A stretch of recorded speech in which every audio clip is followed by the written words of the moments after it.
الله إني معكم صدقت يا ربنا اللهم صل على محمد وآله وصحبه وبارك وسلم আলহামদুলিল্লাহ এখানে দাঁড়িয়ে আছেন যারা বসেন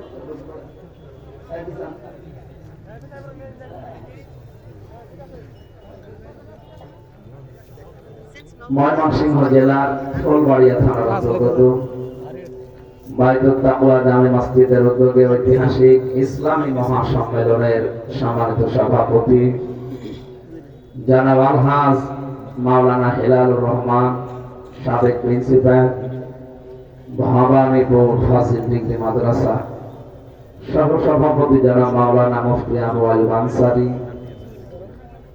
এতক্ষণ যারা আলোচনা রেখেছিলেন মাওলানা হোসেন মাহফুজ চুয়াডাঙ্গা হাফেজ মাওলানা শাহজাহান কবির আমার আগে যিনি কথা বললেন এলাকার কৃতি সন্তান বিশিষ্ট ইসলামী চিন্তাবিদ রাজনীতিবিদ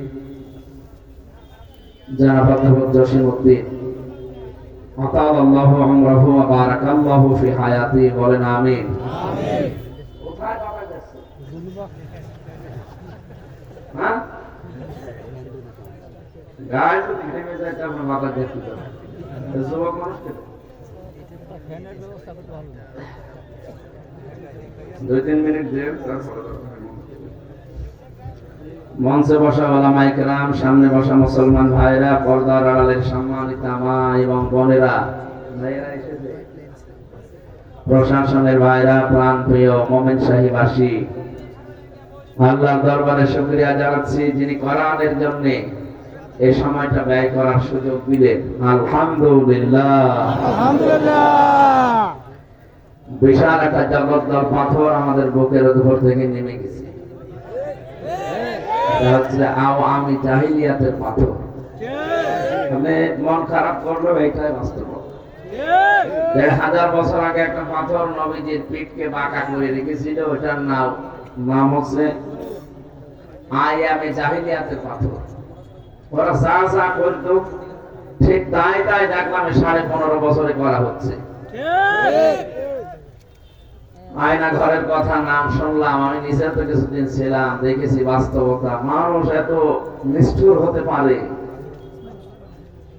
এমনিতে তো মাটির নিচে 2 নম্বরে আপনি যদি যতটুকু ঘর এদিকে 3.5 হাত এদিকে 1.5 হাত কবরের মতো জিন্দা মানুষের কবর এমনি রেখে দিলেই তো মানুষ টেনশনে পড়ে যাওয়ার কথা তারপর আবার ভেতরে যদি আপনি তালা লাগিয়ে দেন পায়ের সাথে চেন লাগান হাতের সাথে হ্যান্ডকাপ লাগিয়ে রাখেন 24 ঘন্টা আপনি শুয়ে থাকবেন পারবেন না আমার সাথে মুফতি ফখরুল সাহেব ছিল উনি বলছিল যে ভাই এই যে আমি 60 হয়ে হাত পা মেলিয়ে শুয়ে থাকি আমার যা করেছে এই যে শুয়ে থাকা কত বড় নিয়ামত আমি জানি মানুষ শুয়ে থাকতে পারবে না 1-2 ঘন্টা 5 ঘন্টা একদিন 2 দিন না বছরের পর বছর মাজার এই যে ভেতরে যে হাড়টা আছে পিঠের নীল দাঁড়ার ভেতরে এটা তো আমার মনে হয় এমনি নষ্ট হয়ে যাবে আমারও ব্যথা হয়ে গেছে আমার এখন ব্যথা করে কঠিন পাথর আল্লাহ আমাদের বুকের উপর থেকে যে সরিয়ে দিলেন আমরা খুশি হয়ে বলছি আলহামদুলিল্লাহ খালাকাল ইনসান আল্লামাহুল বায়ান আল্লাহ পাক বলেন আমি মানুষ বানিয়েছি আর কথা বলা আমি শিখিয়েছি অথচ সেই বাক্য শক্তি রুদ্ধ করে রেখেছিল জালেমেরা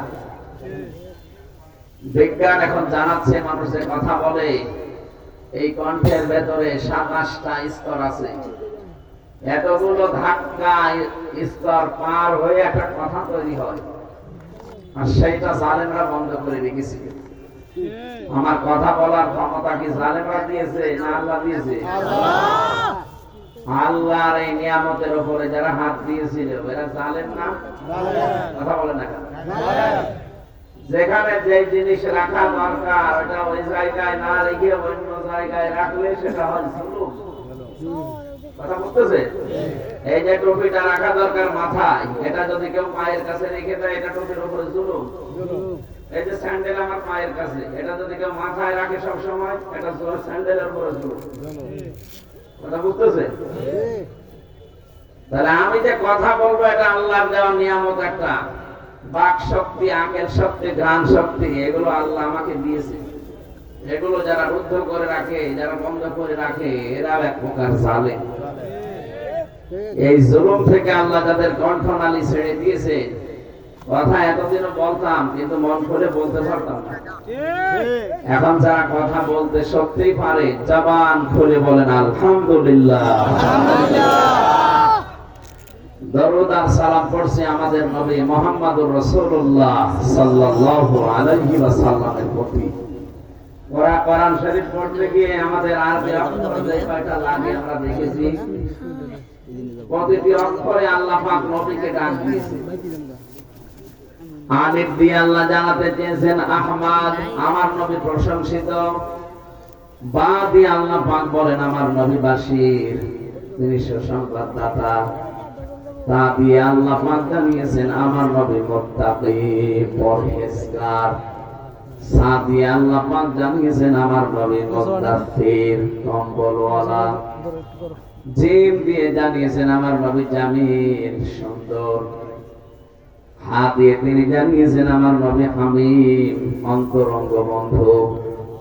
খ দিয়ে জানিয়েছেন খাতামান নাবিয়্যিন, আমার নবী শেষ নবী।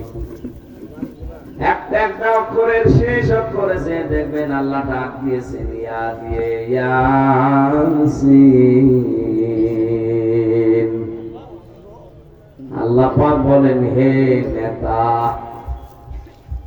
আল্লাহর ঘোষণা দেওয়া নেতা এই দুনিয়ায় একজনই। এখানে দেন ভাই, এখানে দেন। আর আপনি দাঁড়িয়ে আছেন কি? বসেন, কেউ দাঁড়াবেন না। আপনার জন্য পেছনে আমার মানুষ ডিস্টার্ব করেন।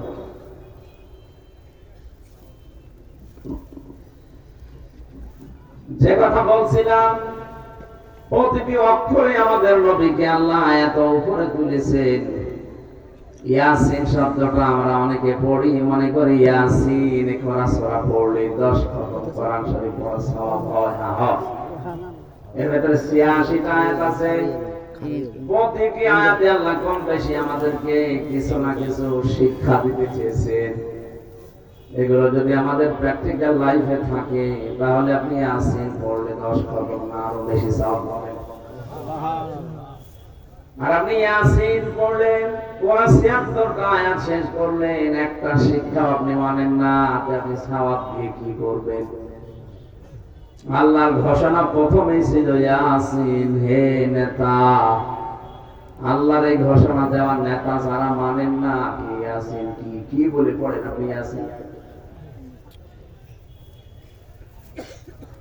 একজন বসে বসে তেলাওয়াত করছে ঘরের বারান্দায়, ওয়ালা ইয়াহুব্বু আলা তাআমিল মিসকিন। যে মিসকিনদেরকে খাবার দেয় না, খাবার দিতে উৎসাহ দেয় না, তারা কিয়ামতে বিশ্বাস করে না। হঠাৎ একজন মিসকিন এসে বলছে আমি কয়েকদিনের অসুস্থ, না খাওয়া, দয়া করে আমার কিছু খাবার দেন। আপনি যদি এখন বলেন বেটা আমি কোরআন শরীফ পড়ছি, আমার ডিস্টার্ব করলি, আপনি পড়ছেন কি? আপনি পড়ছিলেন কি? যেটা পড়ছিলেন সেটাই তো সামনে এসে দাঁড়িয়েছে। এই পড়া বিষয় যদি বাস্তবে রূপ দিতে চান, সামর্থ্য থাকলে ওই লোকটাকে কিছু না কিছু খাবার দেওয়া লাগবে, তাহলে আপনার পড়ার হক আদায় হবে। কথা বলে ঠিক কিনা? আপনি ইয়াসিন পড়ে 10 খতম কোরআন শরীফ পড়ার সওয়াব নিতে চান, অথচ ইয়াসিন আপনি মানেন না। আপনি সওয়াব কি করবেন বলেন তো? আপনি বলেন আমি সওয়াব দিয়ে জান্নাতে যাব, জান্নাতে যাওয়া পর্যন্ত আপনার সওয়াব থাকবে।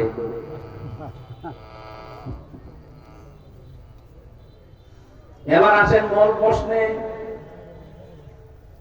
কোন মানুষ যদি এই যে শব্দটা বললাম হে নেতা, দুনিয়ার কোন বিষয় মনে করে এটা রাজনীতি, এটা বলার দরকার কি? আপনি তাহলে আল্লাহকে জিজ্ঞাসা করবেন ইয়াসিন বলে আল্লাহ কেন ডাক দিলেন? নেতা শব্দের শাব্দিক অর্থে সিনের 5টা অর্থ আমি পেয়েছি তাফসীরে কাবিরে। আল্লামা ফখরুদ্দীন রাজি রাহমাতুল্লাহ আলাইহি লিখেছেন, সিন মানে সাইয়্যিদুল আলামিন, সিন মানে সাইয়্যিদুল কাওনাইন, সিন মানে সাইয়্যিদুল বাশার, সিন মানে সাইয়্যিদুল আম্বিয়া, সিন মানে সাইয়্যিদুল মুরসালিন।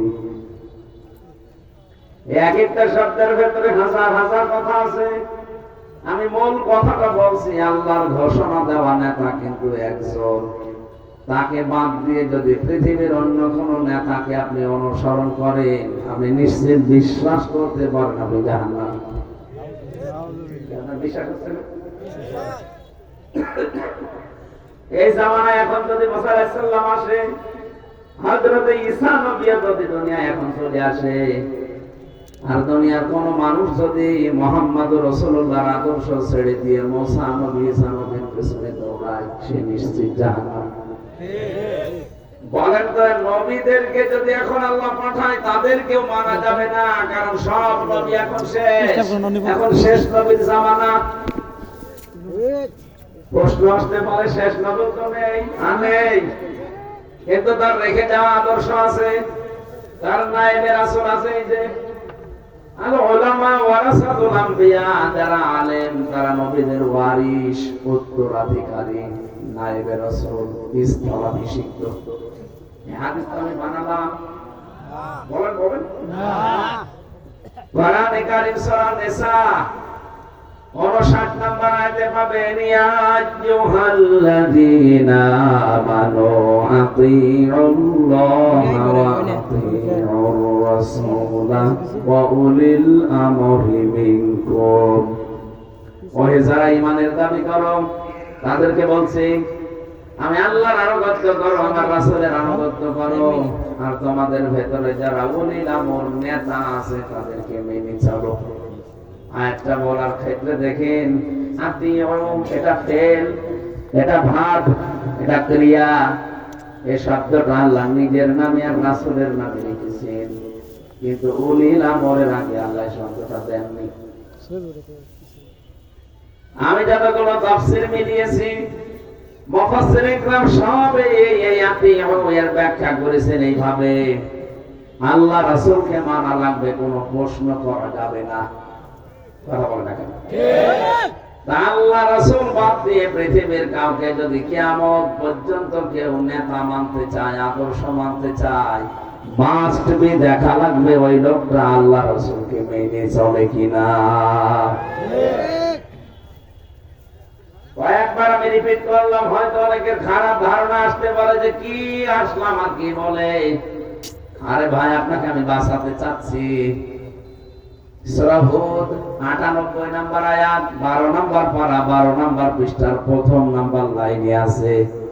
বাড়িতে শুধু বাংলা তাফসীরটা মিলিয়ে দেখবেন, ইয়াকুদুমু কওমাহু ইয়াউমাল কিয়ামাতি ফাআওরাদাহুমুন নার ওয়া বিইসাল বিরদুল মাওরুদ। রাব্বুল আলামিন বলেন, এই আয়াতের বাংলা সারমর্ম এইটা, কিয়ামতে যদি কোন নেতা জাহান্নামে যায়, ওই নেতার অনুসারী দুনিয়ায় যারা আছে তারাও জাহান্নামে যাবে। আমি তো মনে হয় এটা বানালাম আয়াতটা। এখন সূরা হুদের 98 নম্বর আয়াত বাড়িতে মিলাবেন, আপনি নিজের সাথে মিলান।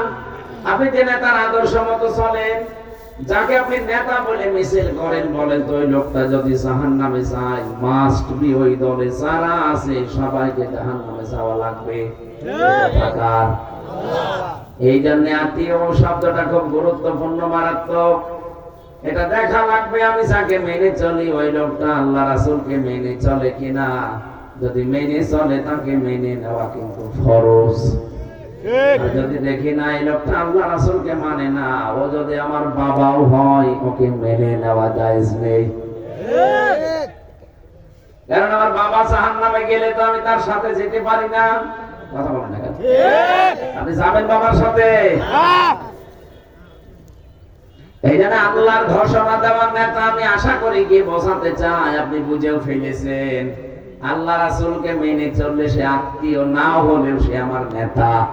আল্লাহ রাসূলকে মেনে চলে না, সে আমার বাবা, ওকে আমি মানি না।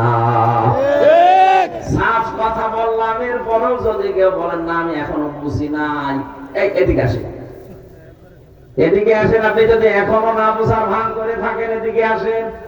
কানের নিচে এমন জোরে দেব, এমনি বুঝে ফেলবেন। এবার আমি একটা চিত্র বলছি কোরআনে কারীম থেকে, বাংলাদেশের সাথে আশা করছি মিলে যাবে। এটা সূরা নমল 19 নাম্বার পারার 20 নাম্বার পৃষ্ঠার 7 নাম্বার লাইনের 52 নাম্বার আয়াতে আছে। আল্লাহ রাব্বুল আলামিন বলেন, ফাতিলকা বুয়ুতুহুম খাবিয়াতাম বিমা যালামু। আল্লাহ যেন এইভাবে দেখিয়েছেন, এখানে প্রিন্সিপাল আছে। আল্লাহ যেন এইভাবে দেখিয়েছেন যে এই সেই ঘরগুলো, আল্লাহ বাইতুন দেয়নি, বুয়ুত বহু বছর দিয়েছে।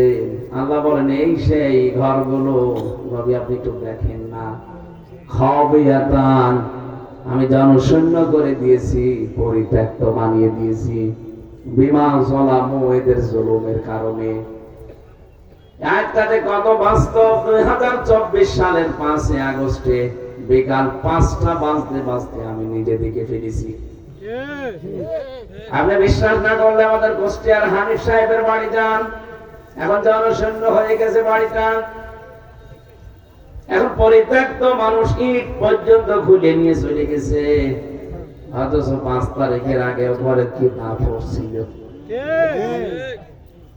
শুধুমাত্র কি কুষ্টিয়ার হানিফের বাড়ি?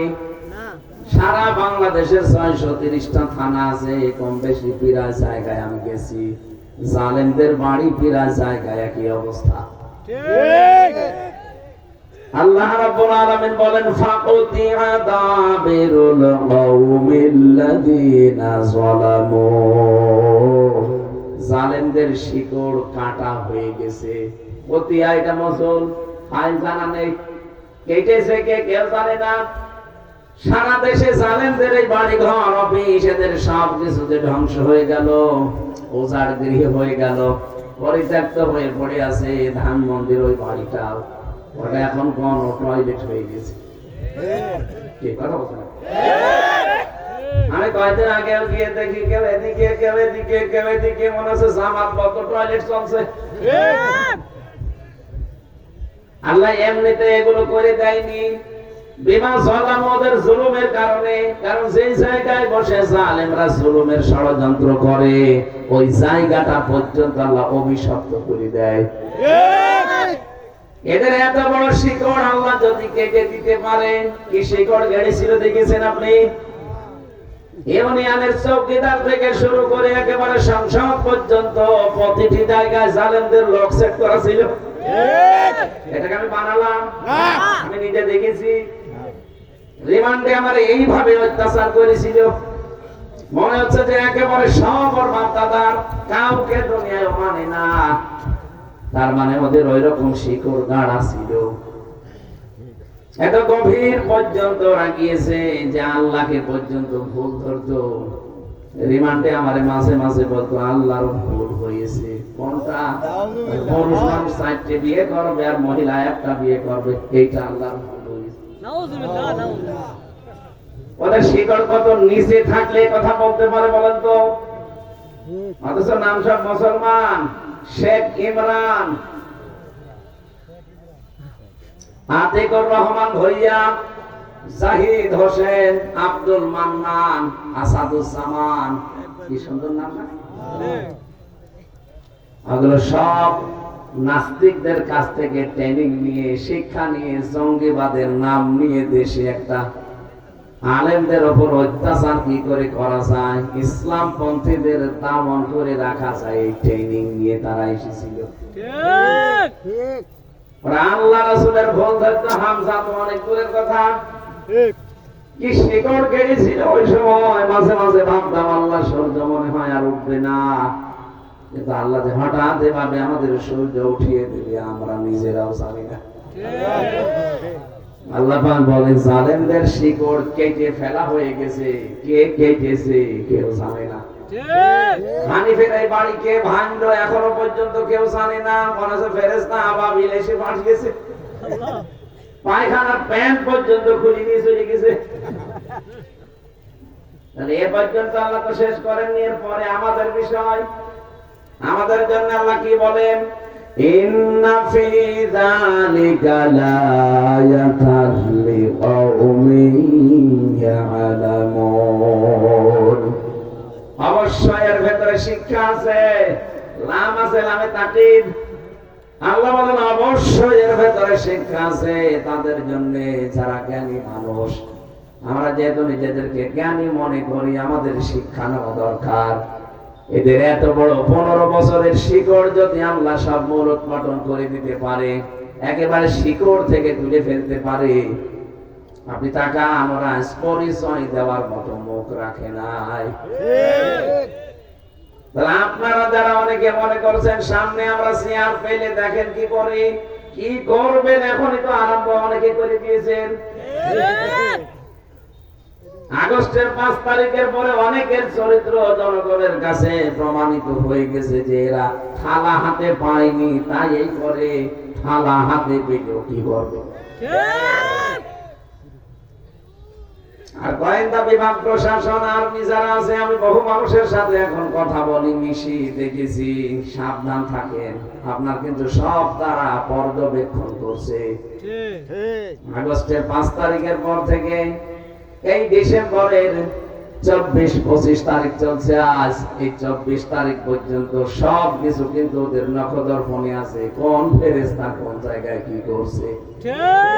নারায়ণগঞ্জের বন্দরে চাঁদাবাজি করো তুমি, গাইবান্ধার শাখাটায় কাছে চাঁদাবাজি করো তুমি, কুষ্টিয়ার বড় বাজারে চাঁদাবাজি করো, কেউ জানে না। ওদের কাছে সব খবর চলে যাচ্ছে, ওরা দেখতেছে সামনে কে কি করে। দেখি এখন যদি আরম্ভ করো, সামনে তোমার হাতে দেশটা জনগণ দেবে না।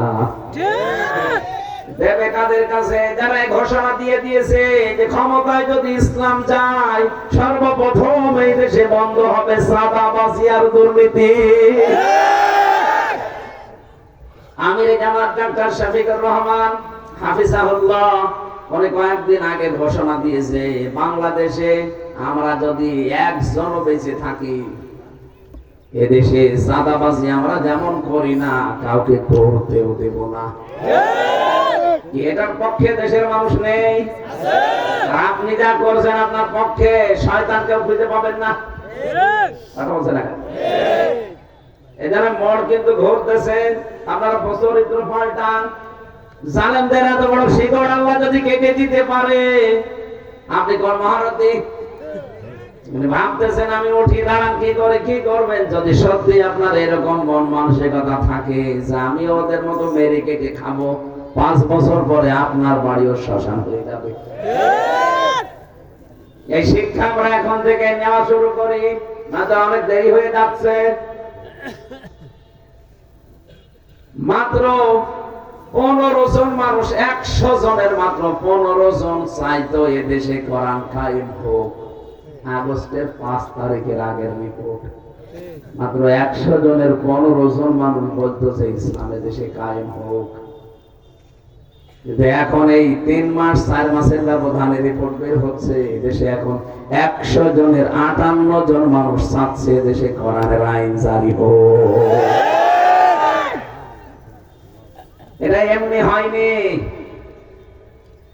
কিছু মানুষের ত্যাগ প্রতীক্ষা, কিছু মানুষের আত্মত্যাগ, জীবন দান করা, তাদের যে অ্যাক্টিভিটিস, তাদের যে ইখলাস। আল্লাহ মুসা নবীকে যেভাবে জমিনের শাসন ক্ষমতা দিয়েছিলেন, অথচ ওই জামানায় ফেরাউন মুসা নবীকে কোন ঠাসা করে রেখেছিল। এই 54 বছরে আমরাও যেটা দেখলাম, এই দেশে কত দল আছে, জালেমরা একটা দলকে কিন্তু কোন ঠাসা করে রেখেছিল। এই কথা বলছেন না কেন? আল্লাহ রাব্বুল আলামিন বলেন, রাগ না করে কোরআনের আয়াতগুলো তো মিথ্যা না বাড়িতে মিলান। সূরা কসস 5 নম্বর আয়াত, 20 নম্বর পারা 4 নম্বর পৃষ্ঠা 14 নম্বর লাইনে আছে, দেশে কোন তাফসিরে পাবেন। ونريد أن نمن على الذين استضعفوا في الأرض ونجعلهم أئمة ونجعلهم الوارثين আল্লাহ পাক বলেন আমি আল্লাহ ইচ্ছা করলাম ইচ্ছা করছেন কে আল্লাহ এই জোরে জবাব দেন কে আল্লাহ উনি যদি কোনো ইচ্ছা করে ওটা বাস্তবায়ন হতে 41 সাল লাগবে না ফাআলুল লিমা ইউরিদ যা ইচ্ছা তাই করেন ইন্নামা আমরুহু ইযা আরাদা শাইআন আইয়াকুলা লাহু কুন ফায়াকুন আল্লাহ বলেন আমি কোন কাজের যদি ইচ্ছা করি শুধু কোন বলি সঙ্গে সঙ্গে ফায়াকুন হয়ে যায় এই বিশ্বাস আল্লাহর ক্ষমতার উপরে আমাদের আছে না নেই বলেন বলেন আছে উনি শুধু ইচ্ছা করবে টার্গেট দেওয়া লাগবে না যে 41 সাল 71 সাল না শুধু কোন বলবে ফায়াকুন হয়ে যাবে নাকি উনি দুর্বল হয়ে গেছে বলেন উনি বলেন আমি ইচ্ছা করলাম নুরিদু আন্না মুন্না আমি একটু অনুগ্রহ করব দয়া দেখাবো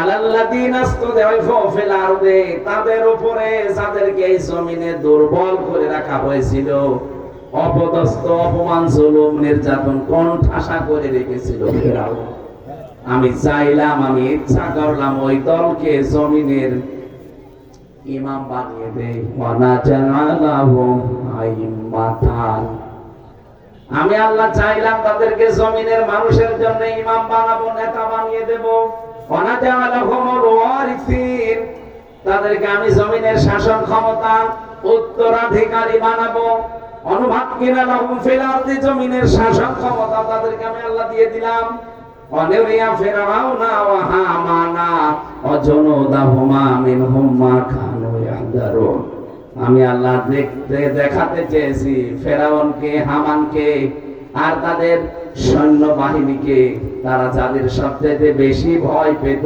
তাদেরকে ক্ষমতা দিয়ে আমি তাদের দেখালাম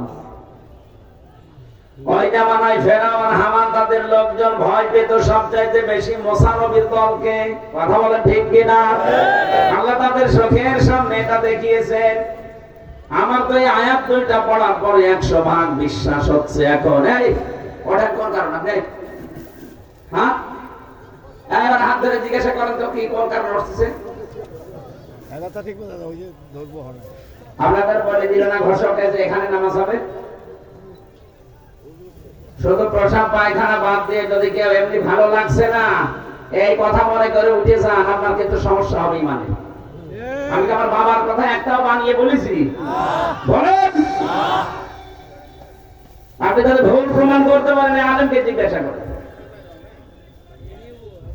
যেটা বলছে এটা একেবারে পড়ে এসেছি আর এইটাই হবে সামনে মুসা নবীকে আল্লাহ যদি এই ঘোষণা দিতে পারেন মুসা নবীর মতো যে মানুষগুলো এতদিন এই জুলুম নির্যাতন অত্যাচার কোণঠাসা হয়েছিল তাদেরকে আল্লাহ মনে হচ্ছে সামনে এটা দেবে সেই পরিবেশ তৈরি হচ্ছে নাই তো 15 থেকে একবারে 3.5 মাসে 58 জন 100 জনের 58 জন কোন কারণে তৈরি হচ্ছে এটা আমরা তৈরি করি না আল্লাহ তৈরি করে দিচ্ছে যে ব্যক্তি সেদিকে যেতে চায় তাকে আল্লাহ ওই দিকে যাওয়ার মতো ব্যবস্থা করে দেয় জালেমরা চলে গেছে এখন যদি কেউ নতুন করে জুলুম করার চেষ্টা করেন এজন্য তো দেশের অনেকেই বলছে সাদাবাস পাল্টিয়েছে শুধু নাম আগে ছিল একদল এখন করছে আরেক দল সাদাবাস ঠিকই আছে শুধু নাম পাল্টিয়েছে মানুষকে কি পাগল পেয়েছেন আপনি ওর মাথায় কি কিছু নেই সব জানে সব বোঝে জায়গা মতো কিন্তু সময় মতো সব উলটপালট করে ফেলবে এখানে সাবধান হবে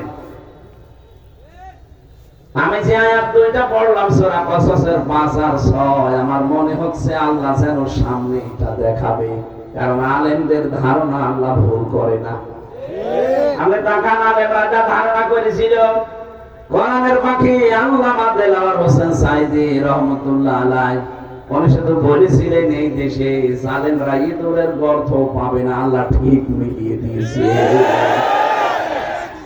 মনে বলেছিলেন এই দেশ থেকে একটু নাড়া দেওয়া হবে দিল্লি গিয়ে পড়বে ঠিক তাই বলেছে কেন 29টা প্রদেশ আছে ওই দেশে, একটা প্রদেশে যে পড়লো না একেবারে দিল্লি গিয়ে পড়িস। কথা একেবারে খাপের খাপ, মমতাজের বাপ মিলে যাচ্ছে।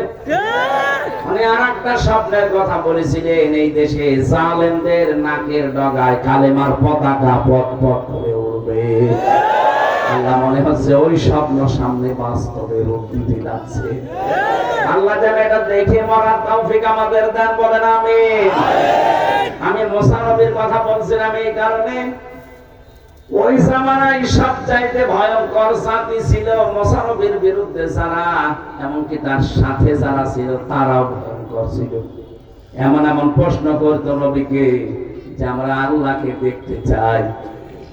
হযরত মুসা 12 জন নকিব নিয়ে গেলেন, 12 জন এলাকার 12 জন মন্ত্রী মনে করেন তোর পাহাড়ে নিয়ে আল্লাহকে বলে রব্বুল আলামিন আমি দেখতে চাই। আল্লাহ সাফ জবাব দিলেন লান তারানি, আমাকে দেখা সম্ভব না। হযরত মুসা আলাইহিস সালামের সাথে যে 12 জন নকিব ছিল, আল্লাহ পাক এবার তাদেরকে বললেন ওয়ালাকাদ আখাযাল্লাহু মিসাকা বানি ইসরাঈল, আমি অঙ্গীকার নিয়েছিলাম, আমি আল্লাহ ওয়াদা নিয়েছিলাম। বনি ইসরাঈলদের কাছ থেকে অঙ্গীকার নিয়েছেন কে? আল্লাহ। বলেন বলেন আল্লাহ। তাদের কাছে বনি ইসরাঈলদের কাছ থেকে, এখানে সরাসরি আল্লাহ যেহেতু অঙ্গীকার নিচ্ছেন, ওয়াবাসনা মিনহুম মুসনায়া শারা নাকিবা, আমি তাদের ভেতরে 12 জন নকিব, দলপতি, সরদার, লিডার, নেতা, মন্ত্রী যাই বলেন এদেরকে পাঠিয়েছিলাম। তাদেরকে বললাম দেখো আমি আল্লাহর সাথে দেখা করা তোমাদের এই চোখে সম্ভব না, কারণ আমি আল্লাহর যে শক্তি পাওয়ার তোমাদের এই চোখে সেই শক্তি নেই। এটা দেখে সহ্য করার মতো কায়দা দুনিয়ায় কোনো চোখের নেই। এটা দেখা সম্ভব শুধু জান্নাতে। জান্নাতে ছাড়া চর্ম চোখে দুনিয়াতে কেউ আল্লাহকে দেখতে পারবে না। যে সমস্ত ভণ্ডর নামে পীর গুলো বলে আমার আল্লাহর সাথে দেখা হয়, কথা হয়, টাটকানি ভেজাল শয়তান। হযরত মুসাকে ডাক দিয়ে বললেন নকিবদেরকে শুনিয়ে দেন, আকাল আল্লাহু ওয়া ইন্নী মাআকুম, আমি আল্লাহ তোমাদের সাথে আছি, কিন্তু আমার সাথে দেখা হবে না। নিজ নিজ এলাকায় ফিরে যাও, নিজ নিজ এলাকায় যে জনগণকে বলো আল্লাহ আমাদের সাথে আছে, আমরা আল্লাহকে দেখতে পাইনি কিন্তু উনি আমাদের সাথে আছে। যদি আমরা দুনিয়াতে 5টা কাজ করতে পারি আল্লাহ আমাদের সঙ্গে আছেন। সুবহানাল্লাহ বলতে পারেন সুবহানাল্লাহ। এই পৃথিবীতে 4,500 ধর্মের মানুষ এখন আমরা বাস করি। যে যেই ধর্মে আছি প্রত্যেকেই তার ধর্মের যার ইবাদত করা হয় আমরা চাই তিনি যেন আমাদের সাথে থাকে। আমরা যেন চাই আল্লাহ আমাদের সাথে থাক, আমাদের আল্লাহর রহমত আমাদের সাথে থাক। কথা বলেন না কেন? হিন্দুদেরকে জিজ্ঞাসা করেন, তারাও তাদের দেবতাকে সঙ্গে থাক, এটা চাই। নবীজির জামানায় একজন মুশরিক এসেছিল, সাথে একটা মূর্তি। ডাক দিয়ে বললেন মূর্তি কেন? বলো হুজুর আমার মূর্তি নাই, আমার খোদা, আমি এর ইবাদত করি, সব সময় এর সঙ্গে রাখি, না জানি কখন কোন বিপদে পড়ি, এজন্য কোন সময় এর হাত ছাড়া হই না, একে আমি কাছে রাখি সব সময়। কিন্তু পোশাক পায়খানায় তো এর নিয়ে যাওয়া যায় না, এটা এর সম্মানার্থে আমি রাস্তার পাশে রেখে কাজ করতে গেলাম। কাজ করে এসে দেখি ওর মাথা থেকে পা পর্যন্ত পুরা ভিজা। মনে করলাম খোদার গা ভেজা, মনে হয় কোনো বরকতের পানি হবে। যখন পা দিয়ে চাটলাম দেখি দুর্গন্ধ, চিন্তা করলাম খোদার গা ভিজা, রহমতের পানি বরকতের পানিতে গন্ধ হবে কেন? পাশে তাকিয়ে দেখে একটা কুকুর দাঁড়িয়ে আছে, নিচ দিয়ে পানি টপকাচ্ছে। এবার বুঝলাম এটা কোন বরকতের পানি। মেজাজ গেল খারাপ হয়ে, নিজেকেই কুত্তার পোশাক থেকে বাঁচাতে পারো না, আমি বিপদে পড়লে কিভাবে বাঁচাবে? দিলাম একা সার, ওর নাক ভেঙে গেছে। নবীজি বলেন আমার কাছে কেন আসলে? লোকটা বলে ইয়া রাসূলুল্লাহ, এখানে আমাদের শিক্ষা আছে। এবার তাকান, লোকটা বলেন ইয়া রাসূলুল্লাহ, এদের কল্প কাহিনী, এদের মিথ্যাচার, এদের অনাচার, এদের যত কিছু সব আমার কাছে ধরা পড়েছে, যেগুলো সব ভুয়া। এতদিন যার উপরে ভরসা করতাম সে নিজেকেই বাঁচাতে পারলো না, মাত্র 3 ঘন্টার ব্যবধানে পুরা দেশ থেকে মাটির সাথে মিশে গেল। অথচ এই লোকটাকে মাথার উপরে রেখে নিচে আমি একজন হুদা হাত বের করে বলতাম যে আমি এলাকায় আছি, কারণ উপরে যে 2 জন আছে ওগুলো খোদা আর আমি হুদা। এই কথা বলছেন না কেন? এই বিশ্বাসে রাখতেন নাকি? দেখেছেন মা বাবার মেয়ের ছবি 2 দিকে দিয়ে নিচে হুদায় ভাবে হাত বের করে আছে, অবসাদে চাই এলাকার জনগণকে আমি কিন্তু অমুকের লোক, খোদা আমার মাথার উপরে থাকতে আমার কোনো ভয় নেই। ওই জামানায় ওই মুশরিক কথাই করতো, ওনাই না বুঝে করতো। আপনি কোন বুঝে করেন? আপনি কোন বুঝে করেন বলেন তো? ওরা না বুঝে করেছে, আপনি কোন বুঝে করেন? ও তো বসার পরেই দেখেছে যে না কোত্তা পোশাক থেকে বাঁচাতে পারে না, ও আমারে বাঁচাবে কি করে? এই দেশের জনগণ যখন 5 তারিখে বুঝেছে যেগুলো সব ভুয়া, সব মিথ্যা, সব চাপাবাজি, আমার 1 সেকেন্ডে দেরি করে না, সব মাটির সাথে মিশিয়ে দিয়েছে।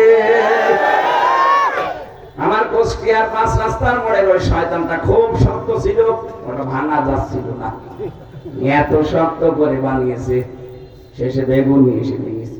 তারপরও জনগণ রাখে নাই, ওই জায়গায় আমার সামনে 14 জন মানুষ এক জায়গায় মারা গেছে।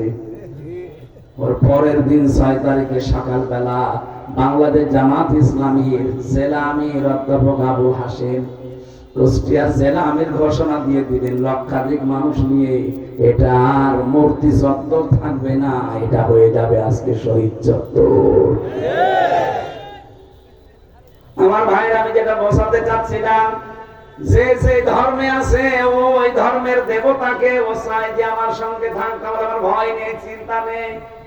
আমরাও চাই আমাদের আল্লাহ আমাদের সাথে। কথা বলেন না কেন? আল্লাহ বলেন মুসা এই 12 জন দলপতিকে বলেন নিজ নিজ এলাকায় যে তারা মানুষকে বলো আল্লাহকে দেখি নাই, কিন্তু উনি আমাদের সঙ্গে আছে, উনি আমাদের সাথে আছে, আমাদেরকে 5টা কাজের আদেশ দিয়েছে। লাইনা আকামতুমুস সালাতা ওয়া আতাইতুমুজ যাকাত। 1 নম্বরে লা, অবশ্যই, ইন মানে যদি, অবশ্যই যদি তোমরা এলাকায় যে নামাজ কায়েমের আন্দোলন করতে পারো, তাহলে নামাজ কায়েম করার কথা এই জায়গায় দিয়েছেন, নামাজ পড়ার কথা না। কথা বুঝতেছেন? তাহলে নামাজ কায়েম করার, আন্দোলন করা, এটা যদি কেউ ইনভলভ থাকে, লেগে থাকে, আল্লাহ তার সাথে আছে। আজ বাংলাদেশে আমরা অনেকে নামাজ পড়া, নামাজ পড়তে রাজি, কিন্তু কায়েমের কথা বললে আমরা রাজনীতি মনে করি। আপনি নামাজ কায়েম যতদিন করতে না পারবেন, আল্লাহ আপনার সাথে থাকবে না। আপনার সুবহা থাকতে পারে, আপনার দাড়ি থাকতে পারে, আপনার তাসবিহ থাকতে পারে, আল্লাহ আপনার সাথে থাকতে হলে নামাজ কায়েম করা লাগবে। নামাজ কায়েম করতে হলে রাষ্ট্রীয় শক্তি লাগে। আল্লাযীনা ইম্মাক্কান্নাহুম ফিল আরদি আকামুস সালাহ, আল্লাহ সূরা হাজর 41 নম্বর আয়াতে দিয়েছেন, আমি যাদের রাষ্ট্রীয় ক্ষমতা দেব এরা যদি মুমিন বান্দা হয়, সিয়ার পাওয়ার পরেই তারা নামাজ কায়েম করবে। এটা হামজার কাজ না, এটা প্রিন্সিপালের কাজ না, এটা কাজ আছে রাষ্ট্রের। ওখানে এমন এমন মানুষ পাঠাতে হবে যে মানুষগুলো সংসদে প্রবেশ করার সময় বুকে কোরআন নিয়ে ঢুকবে। অধ্যাপক জসিম সাহেবের মতো 300 এমপি এই দেশে হবে, যদি 151 জন এরকম মানুষ বুকে কোরআন নিয়ে ওখানে যেতে পারে, সর্বপ্রথম যেদিন সংসদ কায়েম হবে ওই দিনই বিল আনবে যে আমরা নামাজ রাষ্ট্রীয়ভাবে চাই। এরা যদি কেউ রাজনীতি মনে করেন, আপনার খবর আছে, আপনাকে মিলিয়ে দেওয়া লাগবে যে কোন জায়গায় রাজনীতি। আল্লাহ তো এখানে ফাসাল্লি লিদাইনি, নামাজ পড়ো না, আকিমতুস সালাত, নামাজ কায়েম করো। আর একটা পাগলে বসে যে নামাজ কায়েম একা একা হয় না, এটা ব্যক্তি, পরিবার, সমাজ এবং রাষ্ট্রে লাগে। আর নামাজ কায়েম করবে কারা? আল্লাহ তো কোরআনে ঘোষণা দিলেন, সূরা হজ 41 নম্বর আয়াত, 17 নম্বর পারা, 16 নম্বর পৃষ্ঠার 6 নম্বর লাইনে আছে।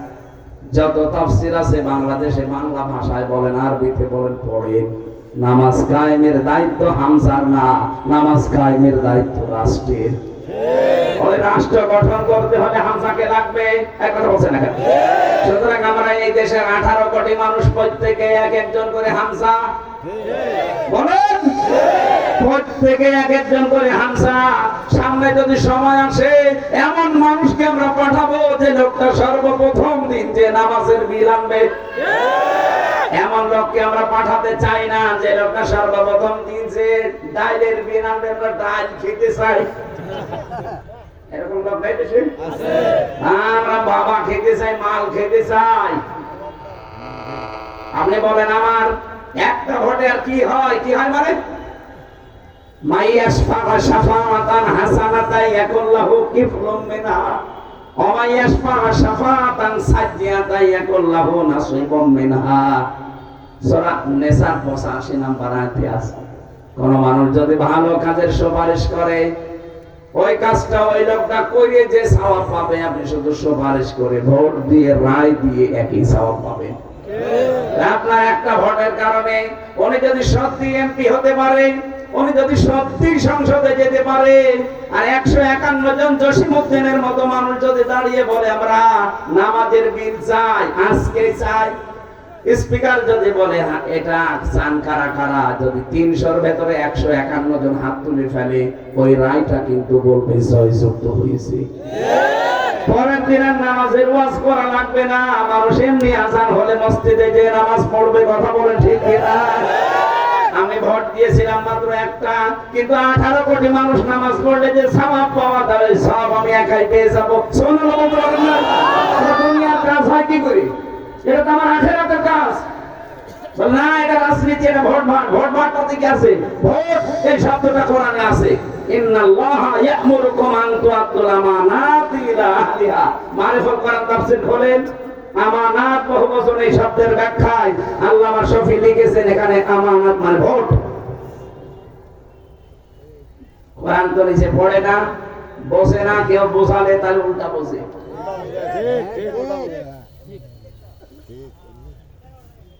তারা আল্লাহকে সঙ্গে রাখতে হলে আপনাকে নামাজ কায়েমের আন্দোলন করা লাগবে।